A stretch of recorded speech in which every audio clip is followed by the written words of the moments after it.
And just scrying the Aethyr of DEO, and the angels are bidding me relax.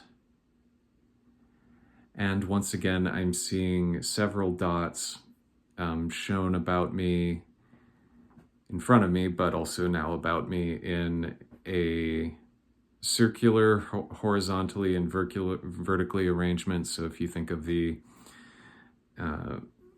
XZ axis and the YZ axis, that's sort of what it's like. And they're all several colors. You know, if you imagine a rainbow, think about that many. You know, if you think of the RGB color codes, you can think of something along those lines. And just all of them very active, very much in a dynamic state. And this is something like unto Indra's net, to use the Buddhist analogy, or all of these different points, which themselves are also changing. I'm seeing each of them sort of, their development sort of be like unto the development of maybe like each individual point is sort of like a life's mind stream almost, and it's like it is moving about as if it were a snake. So there's that sense of kundalini there. So I'm seeing an individual snake come up and then go away. This is very much like the Gorgons with whom I've interacted. So again, that same kind of energy. And I'm seeing all of them, I'm seeing one of them, I should say, whirl around in this snake-like form. So we have a little bit of an Ouroboros mentality, and the snake is giving me its tail up like it's a thumbs up. Like that's the correct analogy. And I'm seeing like this, much like some early theories of libido, like the universe itself having libido, like a little bit of a Reichian feel to that. And really just this big infinity sign is what I'm seeing the snake continue to make. And so as we are approaching these more unified Keter-like things, you know, these analogies of this energy of a Kundalini, this energy that continues on in this infinite pattern, it's important for us to sort of get our heads around that and really understand the infinity from which we are rising and to which we are returning. And again, all of us as individuals are sort of like these little dots that are sort of in this toroidal pattern.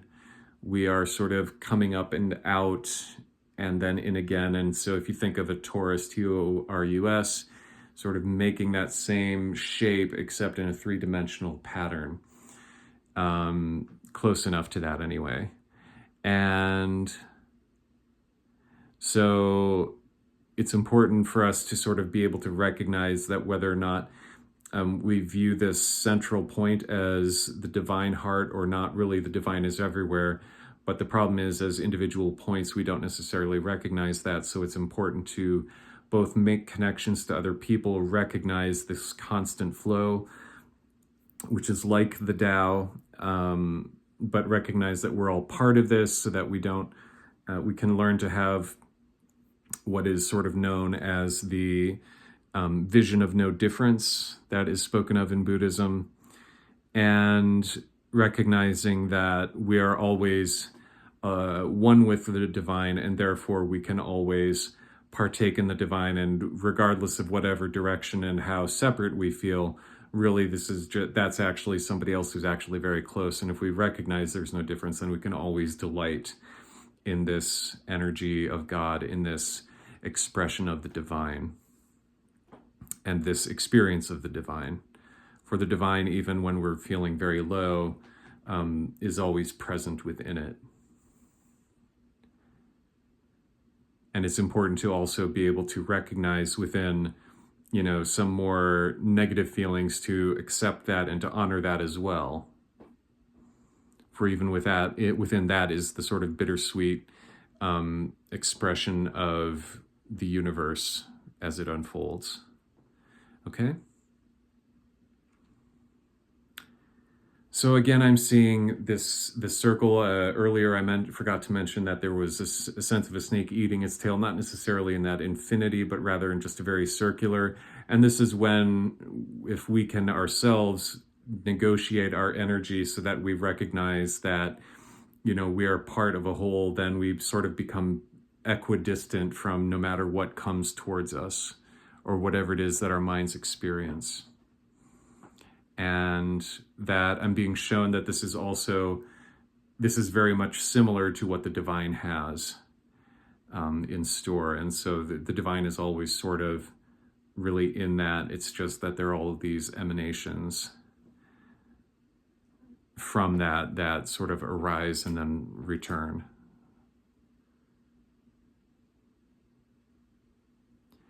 And I'm looking to see if there's anything else.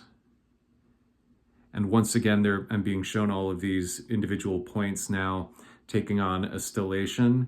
So there's something to be said for individuals recognizing this. And when that happens, when there's enough sort of consciousness, awareness that we're all one, that there's a unity and maintaining of that awareness, then it allows for a greater reconciliation between us as individual parts of the whole of the divine and then the divine itself, and allows for a lot more to happen. So this is sort of the main goal of a lot of workers right now, is to sort of allow that to happen. So I'm trying to see if there's anything else. And they're saying not for now, so this ends the vision.